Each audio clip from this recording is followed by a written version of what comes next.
Ladies and gentlemen, please welcome Mr. Julio Mojo Ayala.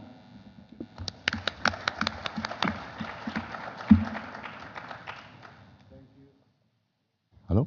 Yeah. Well, thank you, Infofish, for inviting me to speak in front of this audience. Although this is a challenging time for combating the siesta temptation that many of you might have. Anyway, I will try to wake you up a bit. We're going to talk about the fair labor standards on board fishing vessels. That is something that has become more and more,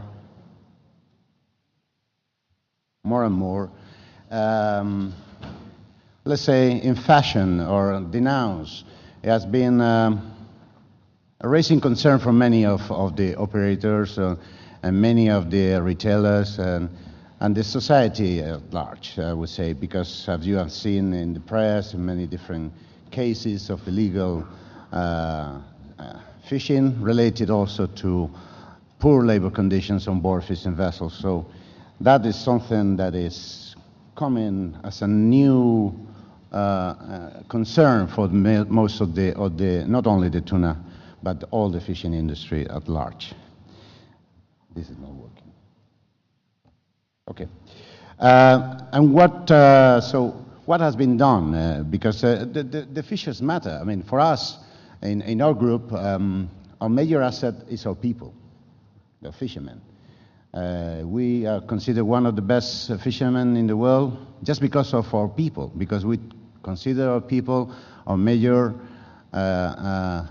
resource. And we are fishing all around the world for tuna with our purchasers in the best conditions that we can have for our people, because they have been engaging with us for long generations now.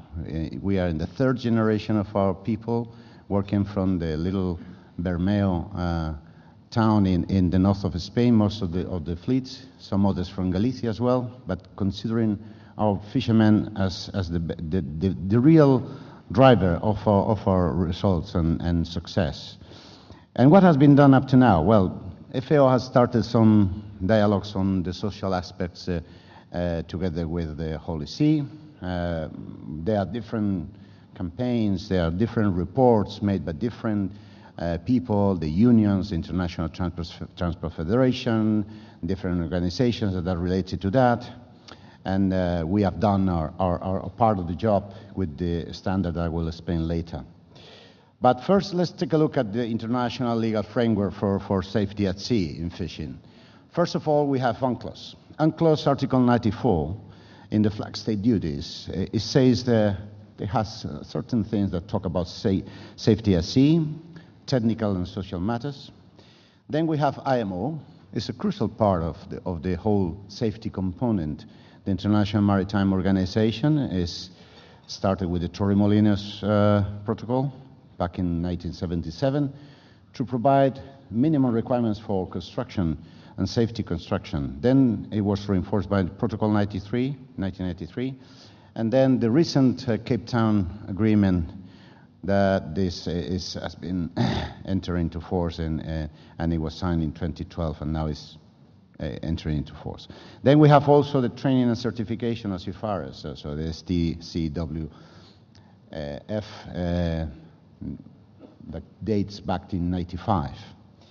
And then we have the International Labour Organization, so it's a UN body established almost 100 years ago, and it's the first organization that gets together governments, unions, and employers, and they decide about the rules that have to prevail in the labor in many different areas. And in talking about fishing, they talk about the Convention 125, was adopted in 1966. It talks about training and certification of seamen.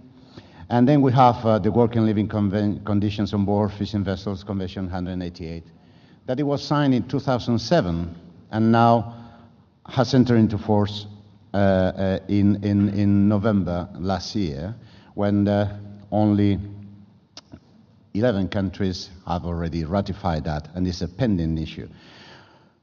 That is supplemented by the Working and Fishing Recommendation number 188. We also have the guidelines for flag states and port states carrying out inspections under the convention. And then what is basically the 188 convention? It states that the fishing vessel owner has the overall responsibility to ensure that the skippers are provided with the necessary resources and facilities to comply with the obligations on this convention. And you will say, why? It's very logical. You set a vessel at sea, and the skipper is the one controlling the whole operation on board the vessel. You have nobody else, no other authority. Is the captain or the skipper that has to get all the resources on the hands from the vessel owner to really apply the content of the convention. And this is why it's so difficult to be complying with this convention at the end of the day. And that's why many countries are dragging their feet in a way to control this convention and ratify this convention. And let's look at the elements that this convention has. First, the minimum requirements, minimum age, medical examination prior to boarding. Then we have conditions of service, so many hours of rest, the crew list, the fisher's works agreement, repatriation, recruitment and placement, payment. These are conditions that we are following in a very strict way if you want to take care of your people. Then we continue with accommodation and food, medical care, health protection, social security. All these are elements that are contained in the Convention 188 that are conditions that the people that live on board a vessel need to have a decent work on board a vessel. Then, as I mentioned, only 10 countries have ratified that, and I believe, it's a personal belief, that this FAO Port State Measures Agreement, that is also another vehicle of combating IUU, can also help in enforcing this convention once the countries adopt it. Then we need the union's collaboration, and some people might not like it, but they are there. These are institutions that are important in that. And then there's the role of social certifications that is still pending around the fisheries industry, the fishing industry. That is something that, well, let's see how that can work. And but first take a look at what happened in other areas. So we have the Forestry Stewardship Council, that is a sister organization of Marine Stewardship Council, that contains up to 8 elements of the ILO, 8 conventions, ILO conventions on their principles. So any company that wants to certify forestry products coming from FSC, they have to comply with the ILO conventions. Then we go to Aquaculture Stewardship Council, same stuff. They have a full principle on social conditions, a full principle. And then they have another one of Be a Good Neighbor that contains also elements that are related to social conditions on the aquaculture sector. So, will the certifications schemes work for social auditing? Will help, in fact, but we don't need to reinvent the wheel and redefine social standards, because we just simply need to apply the international law. It's the ratification of 188 Convention of the International Labour Organization. As I mentioned before, this is a UN body. This is a convention that has been ratified by only 10 countries, but has been signed by all the members. And I believe we are all citizens of countries that have signed that convention. And we need to enforce it, because it's the reference that the world has accepted as a reference for condition of failed labor on board fishing vessels, taking in consideration whatever the gear that you are having. So this is the reference that everybody has to bear in mind when we talk about that. So there are no shortcuts. There are no shortcuts, and no only taking a piece of that, or no. There's a full convention there containing all the elements, and this is what we have to fight for. And then, what have we done? What is our share? Many people here talking about the scrutiny. What the people is talking is sustainability. What is sustainability? Well, in our concept, and in everybody's concept, sustainability has 3 parts. It's what they call the 3 Ps, people, planet, and profit. So it's social environmental sustainability, sustainability, and economic sustainability. And we as a group that gets together 47 vessels operating in the 3 major oceans out of 9 companies that are associated under Opagac, and we are catching around 400,000 metric tons of tropical tunas. And we have been exercising this for a long time, as I mentioned before, and engaged with our people. And we have been treating our people very well for a long time. We just wanted to make it auditable. We have to make it visual and the people to know what are the conditions that we consider a fishery is responsible. And this is where we go. First, we have the EU sanitary standard, because we have generated this standard that has 5 pillars, and the first one is the sanitary conditions of the fish on board. And these are, we are applying the EU sanitary law, and this has to be applied because this standard is open to all the vessels in the world.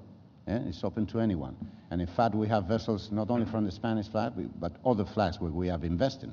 For example, in Seychelles, we are investing in Panama, Ecuador, different vessels, and all of them have complied with this standard. So first, sanitary standards. Second, we have at sea safety. We have been talking about IMO.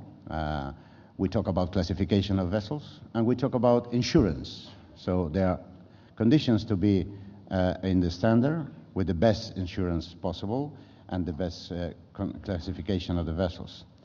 Third one is the last ecosystem impact. And it's linked with the fisheries improvement project that I will explain later. Here we have 100% of cyber coverage on a voluntary basis that is verifying what we do on board. The code of good practices that was adopted in 2012 is about not 100% on untangling fats, release of bycatch species, and verified by the observers on board. So that is related to this one. Then we have the best monitor and control surveillance with the fundamental BMS, logbooks, catch certification, all that related. And we have as a reference the Spanish control system that is certified ISO 9001. I believe is the only one in the world. And the last one I mentioned before is Convention 188 of the ILO.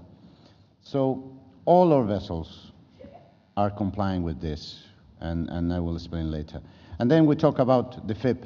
Many people have been talking about FIPs. What is about the FIP? The principle 1, we have the reference of MSC. So our objective is in a 5-year time since we started. We are now in the 2nd year of the FIP.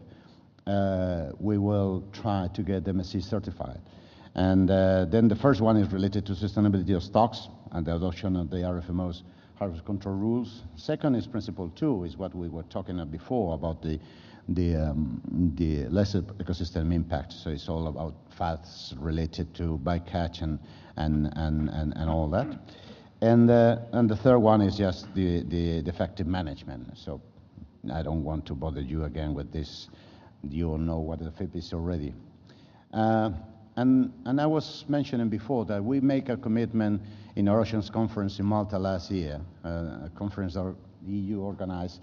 And we made our commitment in saying, well, our vessels are going to be certified by the end of 2017 with the APR, and it's the Atún de Pesca Responsable. This is the standard. And then we will be on the FIPS. But then we say something else. How do we achieve the whole sustainability circle? How do we get to this? And because we are talking about SDGs, people have been talking here about SDGs. What are the SDGs that we can contribute? How can we contribute to the UN objectives of Sustainable Development Goals? So first, decent work. And second, life below the water.